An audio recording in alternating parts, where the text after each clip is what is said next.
বলছেন, হে ইব্রাহিম, তুমি কোরবানি করো। ইব্রাহিম আলাইহিসসালাম এই স্বপ্ন দেখে জেগে উঠলেন। পরের দিন সকালে তিনি 100 উট আল্লাহর রাস্তায় কোরবানি করে দিলেন। পরের দিন আবারও তিনি শুয়ে রয়েছেন। আবার ভেসে আসলো সেই দৈববাণী। কে যেন তাকে বলছেন, হে ইব্রাহিম, তুমি আল্লাহর রাস্তায় কোরবানি করো। পরের দিন সকালে আবার হজরত ইব্রাহিম আলাইহিসসালাম 100 উট আল্লাহর রাস্তায় কোরবানি করে দিলেন। কিন্তু হায়, মনে হয় আল্লাহ পাক রাব্বুল আলামিনের দরবারে তার এই কোরবানি কবুল হয়নি। তাই পরের দিন তিনি আবার যখন বিছানায় শায়িত রয়েছেন, তখন আবার ভেসে আসলো সেই দৈববাণী, হে ইব্রাহিম, তুমি কোরবানি করো। কে জেনে বারবার তাকে বলছে, হে ইব্রাহিম, তুমি আল্লাহর রাস্তায় তোমার সবচাইতে প্রিয় বস্তুটিকে কোরবানি করো। পরের দিন সকালে হজরত ইব্রাহিম আলাইহিসসালাম ভাবতে লাগলেন, আমি পরপর 2 দিন 200 উট আল্লাহর রাস্তায় কোরবানি করলাম, কিন্তু আল্লাহ কি আমার এই কোরবানি কবুল করলেন না? তাহলে কি চাচ্ছেন? আল্লাহ পাক রাব্বুল আলামিন আমার থেকে অনেক ভাবার পরে ইব্রাহিম আলাইহিসসালাম দেখলেন, আল্লাহ পাক রাব্বুল আলামিন আমাকে স্বপ্নে বলেছেন, হে ইব্রাহিম, তুমি তোমার জীবনের সবচাইতে প্রিয় বস্তুটিকে আমার রাস্তায় কোরবানি করো। এই পৃথিবীতে আমার সবচাইতে প্রিয় বস্তু হলো আমার সন্তান ইসমাইল। হজরত ইব্রাহিম আলাইহিসসালামের বয়স যখন 86 বছর ছিল, তখন হজরত ইসমাইল আলাইহিসসালাম তার গৃহে পয়দা হয়েছিলেন। আর এই সন্তানটি ছিলেন ইব্রাহিম আলাইহিসসালামের সবচাইতে প্রাণের ও মহব্বতের সন্তান। কেননা এত বার্ধক্য বয়সে তিনি একটি সন্তান লাভ করেছিলেন।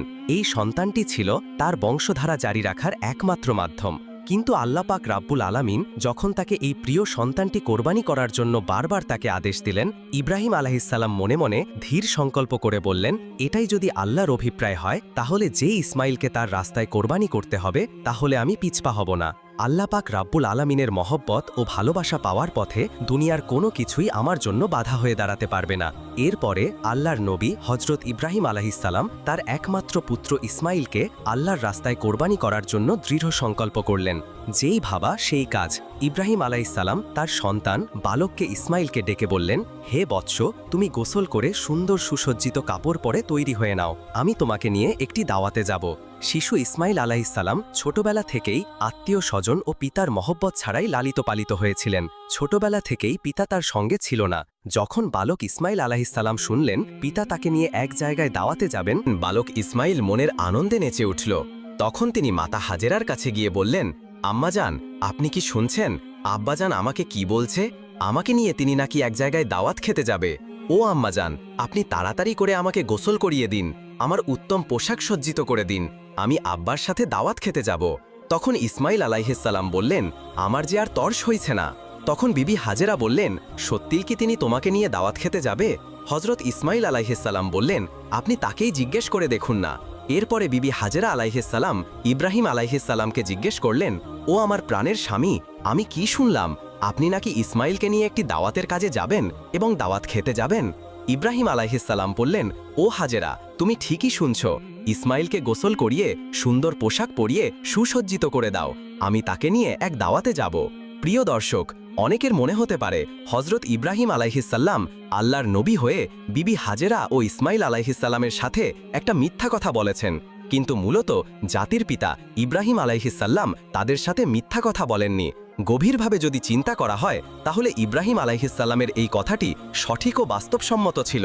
কেননা তিনি তো ইসমাইল আলাইহিসসালামকে নিয়ে আল্লাহ পাক রব্বুল আলামিনের একটি দাওয়াতেই যাচ্ছিলেন।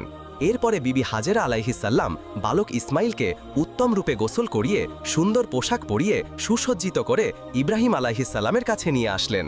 অতপর তাকে স্বামীর হাতে তুলে দেওয়ার পূর্বে বললেন, ও আমার প্রাণের স্বামী, ইসমাইলকে আমি ছোট থেকে এই পর্যন্ত লালন পালন করেছি, কিন্তু এর মধ্যে আমি তাকে একটিবারের জন্য আমার দৃষ্টির আড়াল হতে দেইনি। ও আমার প্রিয় স্বামী, আপনি সব সময় তাকে দেখে রাখবেন, কখনোই আপনি তাকে আপনার চোখের আড়াল করবেন না। যতক্ষণ পর্যন্ত না আপনি আর ইসমাইল আলাইহিসসালাম আমার কাছে ফিরে আসছেন, ততক্ষণ পর্যন্ত আমি উদ্বিগ্ন থাকব এবং আপনার পথপানে এসেই থাকব। আমি আপনার এবং আমার পুত্রের পানে চেয়েই আমার সময় কাটাবো। হজরত ইব্রাহিম আলাইহিসসালাম বিবি হাজেরার এই কথা শুনে কোনো কিছুই উত্তর করল না। তার হৃদয়ের মধ্যে এক তুফান বয়ে যাচ্ছিল। তিনি মুখ ফুটে কোনো কথা বিবি হাজেরাকে বলতে পারছিল না।